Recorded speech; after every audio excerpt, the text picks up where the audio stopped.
உலகத்தமிழ் சொந்தங்களுக்கும் அரசிகளுக்கும் வணக்கங்கள். இன்று நவம்பர் 1 தமிழ்நாடு நாள் என்று கொண்டாடுகின்றோம். இந்திய ஒன்றியம் விடுதலை அடைந்த பிறகு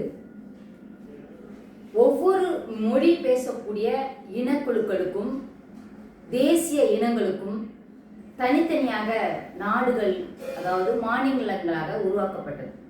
அப்படி 1950 சென்னை மாகாணமாக இருந்த தமிழ்நாடு, கேரளம், ஆந்திரம், கர்நாடகா, ஒரிசாவில் ஒரு சில பகுதிகள், இவற்றுக்கு 1952ஆம் ஆண்டு மொழிவழி மாநிலங்கள் அந்தஸ்து வழங்கப்பட்டது. அந்த மொழிவழி மாநிலங்கள் அந்தஸ்து வழங்கப்பட்ட அந்த நாளில் தமிழ் தேசியவாதிகள், தமிழ்நாட்டில் பிறந்திருக்கக்கூடிய பல்வேறு அமைப்புகளைச் சேர்ந்த தமிழர்கள் தமிழ்நாடு நாளாக கொண்டாடுகின்றோம். ஆனால் இதுவரை ஆளும் இத்தனை ஆண்டு காலமாக ஆண்ட தமிழ்நாட்டை ஆண்ட எந்த அரசும் இந்த நவம்பர் 1ஆம் நாளை தமிழ்நாடு நாளாக விடுமுறை கொடுத்து கொண்டாட்டத்தை அறிவிக்கவில்லை. ஆனால் ஆந்திர, கர்நாடக, கேரளாவில் இன்று அரசு விடுமுறையுடன் கூடிய மிகப்பெரிய கொண்டாட்டங்கள் நடக்கின்றன. அதற்கு காரணம் என்னவென்றால், ஆந்திராவை தெலுங்கர்களும், கர்நாடகாவை கன்னடர்களும், கேரளாவை மலையாளிகளும் ஆண்டு வருகிறார்கள். எனவே பெரும் கொண்டாட்டங்கள் அங்கே நடக்கின்றன. ஆனால் இந்த தமிழர் மண் திராவிடத்தின் கீழ் மாட்டிக்கொண்டு விழிப்புணர்வு இல்லாத வகையில் இங்கே நமக்கான அந்த உரிமை மறுக்கப்பட்டு வருகிறது. இதற்காக தொடர்ந்து பேசி வருகின்றோம். வருடந்தோறும் அரசுக்கு வேண்டுகோள் வைக்கின்றோம். ஆனால் எந்த பயனும் இல்லை. ஆனால் இதில் நமக்கு என்ன கடமை இருக்கிறது? மிகப்பெரிய கடமை பெண்களுக்கு இருக்கின்றது, அரசியலுக்கு இருக்கின்றது.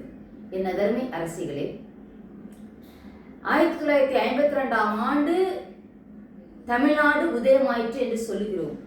அதில் மிக முக்கியமான ஒரு விடயம் தொடர்ந்து மறைக்கப்பட்டு வருகிறது. ஒரு சிலரால் பேசுபொருளாக இருக்கிறதாவது 800,000 சதுர கிலோமீட்டர் நிலப்பரப்பை இழந்துதான் இந்த மண் தமிழ்நாடு எனும் பெயருக்குள் வந்தது.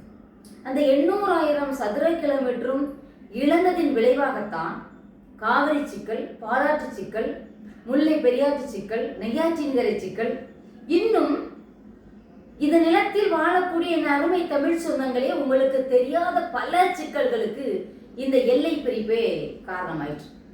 இந்த நாளில் குமரி மாவட்டம் தமிழ்நாடோடு இணைந்த நாள் என்று அவர்கள் கொண்டாடுகிறார்கள், நாமும் கொண்டாடுகிறோம். ஆனால் அதற்கு நாம் கொடுத்த விலை மிக மிக பெரியது. எல்லை போராட்டம் என்ற வரலாற்றை நீங்கள் படியுங்கள். எல்லை போராட்டம் என்பது தமிழர் வரலாற்றில் மிக மிக கடினமான ஒரு காலகட்டம். குமரியில் நடந்த தெற்கெல்லை போர், வடக்கெல்லை போர், மாப்போசி மற்றும் அவரோடு சேர்ந்து ஒரு பெரும் தமிழர் கூட்டம் நடத்தியது வடக்கெல்லை போர். வடக்கெல்லை போரின் மூலமாக திருத்தணி மட்டும் நமக்கு திரும்ப கிடைக்கப்பட்டது. மாண்டியா, சித்தூர், கோலார், இவை வடக்கெல்லையில் திருப்பதி நம்மை விட்டு பறிபோயின.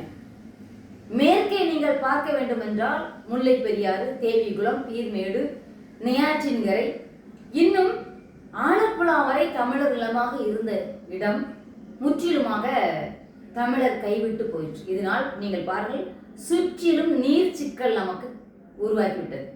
எனவே என் அருமை தமிழ் சொந்தங்களே, என் அருமை அரசிகளே, நீங்கள் எல்லாவற்றையும் பிள்ளைகளுக்கு சொல்லிக் கொடுக்கிறோம் என்று சொல்லுகிறீர்கள். நம் வரலாற்றை சொல்லிக் கொடுங்கள். வரலாற்றில் இந்த நாள் மிக மிக மிக முக்கியமான நாள். அதாவது இந்த நிலத்திற்கு தமிழ்நாடு என்ற ஒரு அடையாளம் கிடைத்த நாள் இந்த நாள். சாதாரணமாக தமிழ்நாடு என்று பெயர் கிடைக்கவில்லை. சங்கரலிங்க நாடார் என்ற நமது தாத்தன் 75 நாட்கள் உண்ணாவிரதம் இருந்து, உலகத்திலேயே அதிக நாட்கள் உண்ணாவிரதம் இருந்த நபர் சங்கரலிங்க நாடார். இருந்த பின் அந்த அழுத்தத்தின் காரணமாக அண்ணாதுரை ஆட்சி காலத்தில் இதற்கு தமிழ்நாடு என்று பெயர் வந்தது. அண்ணாதுரை பெயர் வைக்கவில்லை. ஒரு தனி மனிதன் 75 நாட்கள் உண்ணாநிலையில் இருந்து உயிர் திறந்த பின்பு இந்த பெயர் நமக்கு கிடைக்கப்பெற்றது, அங்கீகாரப்பட்டு. அதாவது முன்பிருந்தே இதுக்கு தமிழர் நாடு என்று பெயர் தான். ஆனால் அரசியல் அங்கீகாரத்தோடு இந்த பெயரை நாம் பெற்றுக்கொண்டோம். எனவே உங்கள் பிள்ளைகளுக்கு, வருங்கால சந்ததிகளுக்கு வரலாற்றின் முதல் படியாக பெற்ற தமிழ்நாட்டையும் இழந்த தமிழர் நிலத்தையும் நீங்கள் சொல்லுங்கள். நமக்கென்று இதே போன்று ஆந்திர கர்நாடகர்கள் தங்களுக்கென்று ஒரு கொடியை உருவாக்கி, அங்கே அரசியல் கட்சிகளின் கொடிகளுக்கு வேலை இல்லை. அங்கே நீங்கள் பார்க்கலாம், பெங்களூர் என்று சொல்லக்கூடிய அந்த கர்நாடக மண்ணில் நீங்கள் சென்று பார்த்தால் ஒரு முக்கிய சந்திலும் ஒரு கர்நாடக கொடி பறக்கிறது. இதைவிட சிறப்பான தகவல் நீங்கள் பார்த்திருப்பீர்கள். கர்நாடகக்காரர்கள் இந்த நம்முடைய நாட்டிற்கு சுற்றுலா வரும்போது அவர்களுடைய வாகனங்களில் பறக்கக்கூடிய கொடி கன்னட நாட்டின் கொடி. அதே போல சிபா ஆதித்தனார் காலத்திலேயே இங்கே மூவேந்தர் லட்சினை பொருத்திய, லட்சினையை தாங்கி நிற்கக்கூடிய ஒரு வில், அதில் ஒரு புறம் பாயும் புலியும் இன்னொரு புறம் துள்ளும் கயலும் இணைந்து ஒரு கொடி உருவாக்கப்பட்டது. அந்த கொடியே தமிழ் தேசியம் மீண்டும் 2009க்கு பின் எழுந்தபோது 2010-11 வாக்கில் அந்த கொடி இங்கே தமிழ்நாட்டு கொடியாக அறிமுகப்படுத்தப்பட்டு வருடந்தோறும் ஒவ்வொரு நிகழ்வுகளிலும் அது நாம் தமிழர் கட்சியின் நிகழ்வுகளில் ஏற்றப்படுகிறது. மிகப்பெரிய கொடி கம்பத்தில் அது ஏற்றப்படுகிறது. நாமும் நமது வாகனங்களில் நம்முடைய அமைப்பின் கொடியை பயன்படுத்துவது போல அதை பயன்படுத்த தொடங்க வேண்டும். அதில் பல சிக்கல்கள் பேசுகிறார்கள் இங்கே. ஆனால் உறுதித்தன்மையோடு ஒரு 90 விழுக்காடு பேர் அதை நாம் பயன்படுத்த தொடங்கினால் அதுவே தமிழ்நாட்டின் கொடி.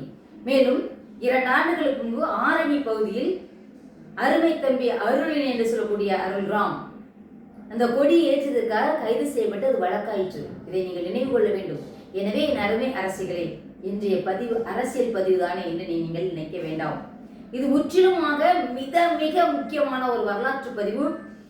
இருப்பதை காத்துக்கொண்டு இழந்ததை மீட்டெடுக்க வேண்டும் என்ற ஒரு வெறியோடு இந்த வடமாநில தொழிலாளர்கள் இங்கே அறிவிக்கப்படுவதும் அவர்களுக்கு இங்கே வாக்குரிமை அளிப்பதும் இந்த நிலத்தையும் நாம் இழந்து போவதற்கு காரணமாகும். எனவே என் அருமை அரசிகளே, என் அருமை தமிழ் சொந்தங்களை, விழிப்போடு இருங்கள். இந்த நிலத்தை நாம் பாதுகாக்க வேண்டும். யாருக்காக? நம் வருங்கால தலைமுறைக்காக. உலக நாடுகளில் அனைத்தும் நடக்கும் போர் அனைத்தும் மண்ணுக்கானது. எனவே இந்த மண்ணை விட்டுக் கொடாமல் மாண்புமிக்க தமிழர்களாக வாழ்வோம். நன்றி, வணக்கம்.